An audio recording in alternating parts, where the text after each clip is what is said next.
here to our audience. I will share my presentation with you in a minute. Can you see it? Good. All right. So I will take this very nice opportunity of this workshop to pose some more broader questions and make some more broader comments on colonizing, on decolonizing, on visions, revisions, as you see also from my the title of my presentation. So I would like to start with the question, how do we colonize? Because if the subtitle of or part of the title of this workshop is Decolonizing Writing and Research, I think it is very important to keep in mind how we colonize. And Gabriel earlier, he mentioned and analyzed and discussed the two terms, colonizing, decolonizing. But with your permission, I would like to give a different perspective in colonizing and decolonizing. So keeping this question in mind, how do we colonize? I would say that if we seek to understand how social and political and other conditions, cultural conditions, how do they influence our research and I guess also our mental patterns, our thoughts, I think we need to be aware of the social and political and cultural and other lenses we all carry, and we cannot avoid them to a very big extent. However, we can be aware of them, and being aware makes the whole difference, to my opinion. And for that very reason, I would say that history has its own history, meaning that we tell stories, we narrate things, and the words we use have very much significance. The way we pose questions, the way we categorize, the way we set our research questions, they do determine our outcomes. And in that sense, words are roads. They indicate the paths.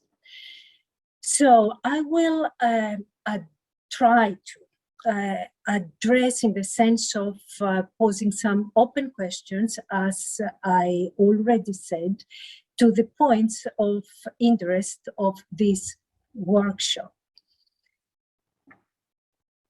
On what types of historiographical, archival, and institutional support structures do we rely upon? To start with, I would say that all institutions, no matter what they are, academy, archives, libraries, foundations, whatever they might be, they all have an identity.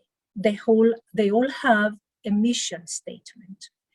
And this is inevitable. It's not bad. It's how things are, how we all are. We have identities.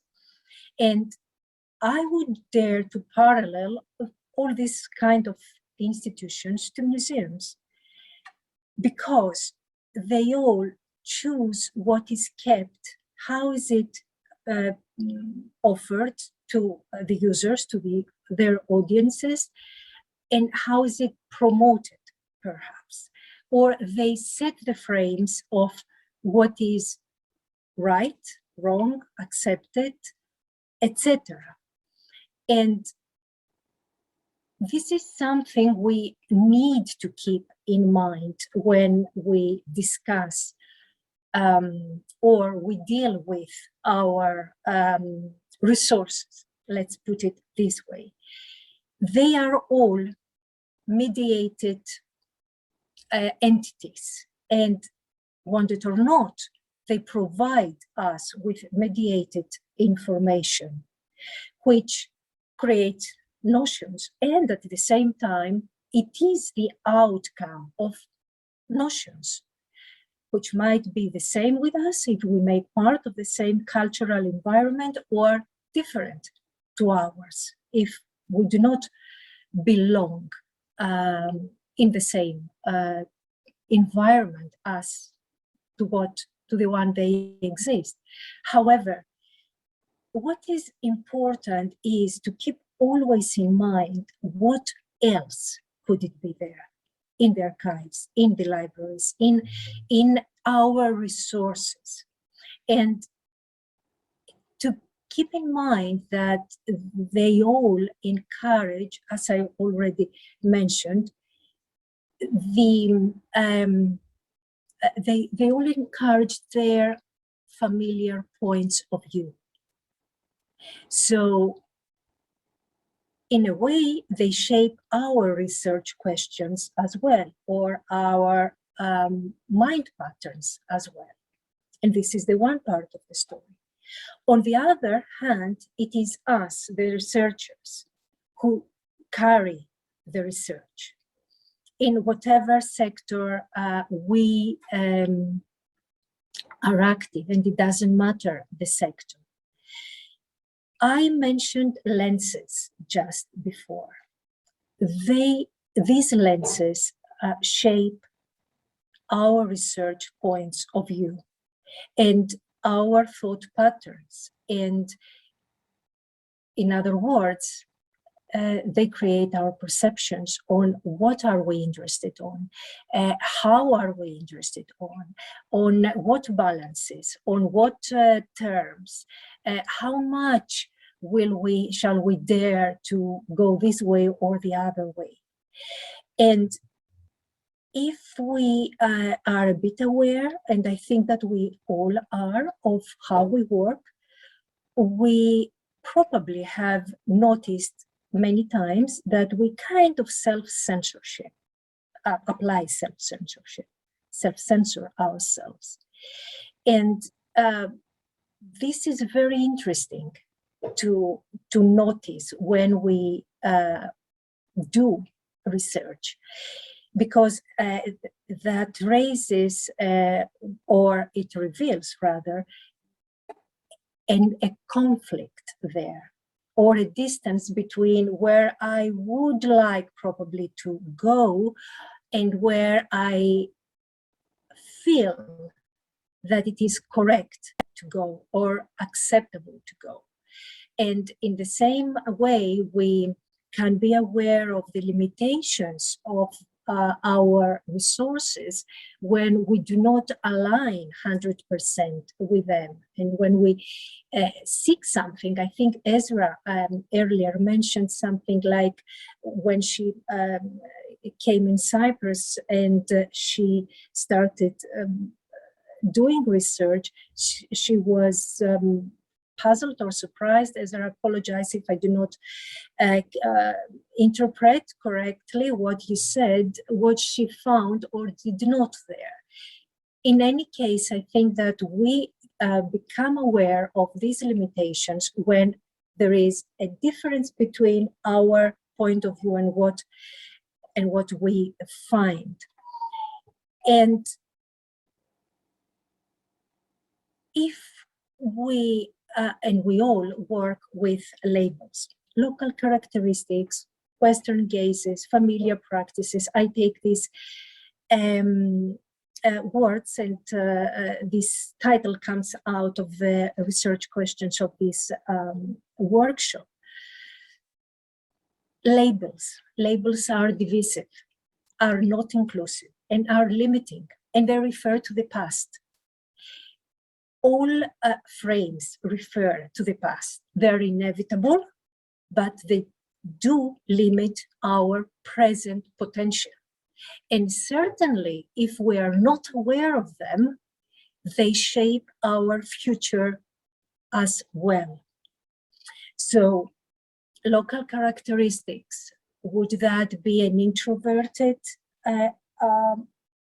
approach or gaze or wishful thinking? And if that would be the case, the question is, or my question is, what would it serve? And what does local mean per se? I mean, does it include religion, politics, cultural parameters? And if it does, why or how can we accept as researchers that our research is influenced or guided by these traits? They make part of our identity, yes, but there is a different story when we are aware of them and we try to keep a distance, or where we are so very much immersed in them that we do not even recognize them. This, and I think Gabriel referred to that, the Western gaze, the Eurocentric, the nationalist, again, labels and contradictions and comparisons. And we tend to approach history as a solid thing. Something is there. Yes, it is there because it belongs to the past. However, history, the study of history, should be, to my opinion, a study of change, because it is a study of constant change. So unless we approach it in that way, we are trapped in the labels and the lenses and the frames of this past, which, to my opinion, probably are not very helpful or useful in the present. So yes, historiography has a history in the sense that it has a development and it has characteristics, but they all make choices by some people under certain circumstances in the past. The question I would like to pose here, or questions, is which one choices of this past do we choose to follow or discuss or challenge or deal with? And why those and not others? It is important to keep in mind that no matter what our research questions are or our way of thinking, there is another one equivalent and equally valid. And at the end of the story, end of the day, why not shape new ones, more productive, more compatible to present? Arts, as we all know, are the emotional triggers, are emotional amplifiers. And this is why they are used, they have been used in all the history of art. They are instrumentalized by power. The question is, or my question is, who holds the amplifier? So if we talk about reimagining and reframing, thinking and writing, I think that a basic question to start with, and I conclude my presentation with these remarks, is what is the purpose of our research? What is the purpose of our research questions? And I consider it very, very vital to break free from the conditioning of the past and step out from our comfort zone. We need, as researchers, to be aware of the myths and the symbols that construct our environment. And I think Kostas earlier said something about visual intelligence. I would allow me to reframe it as visual literacy. Be aware of what every visual we see means. Of course, here in this workshop, the questions are much broader, and correctly so. However, I think that research always is connected to power balances, cultural or others. And this is a very important topic to think on, especially in a place like Cyprus, with all the history and all the tensions and divisions it carries. I think I got over my 15 minutes time, so I stop here. And I thank you very much, all of you, for your attention. Thank you, Vicky. Thank you very much.